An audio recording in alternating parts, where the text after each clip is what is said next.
السلام عليكم ورحمة الله وبركاته. أهلا بكم إخواتي وحبايبي في حلقة جديدة من حلقات قناتنا وقناتكم، قناة المراجع المصري للمحاسب القانوني محمد صفوت.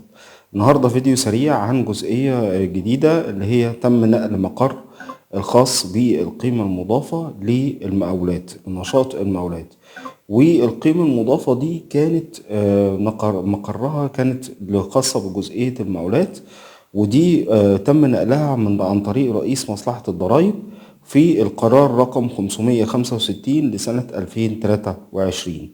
وقال إن رئيس مصلحة الضرائب بعد اطلاع على قانون الضرائب وقانون القيمة المضافة وقانون الخدمة المدنية بالقانون رقم 81 لسنة 2016 وقانون الإجراءات الضريبية الموحدة وقرار رئيس الجمهورية رقم 154 لسنة 2006 بدمج مصلحتي الضرائب العامة والضرائب على المبيعات، وعلى القرار الوزاري اللي هو 480 لسنة 402 لسنة 78 بإعادة تنظيم مصلحة الضرائب، وعلى القرار الوزاري بشأن إعادة البناء التنظيمي لمصلحة الضرائب على المبيعات، وقرار الجهاز المركزي للتنظيم والإدارة.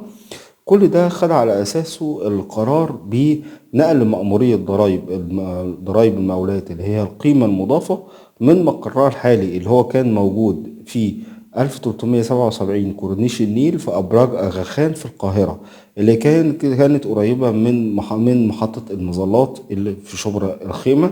اتنقلت دلوقتي لمقرها في 8 شارع الفاسقية جاردن سيتي القاهرة. وعلى كافة الجهات المعنية في كل فيما يخص تنفيذ ما جاء بهذا القرار ويلغى كل ما يخالف ذلك. وده كان من رئيس مصلحة الضرائب دكتور فايز فتح الله الضوعاني. فخدوا بالكم بالنسبة للناس اللي بتتعامل مع مأمورية ضرائب المقاولات القيمة المضافة، إن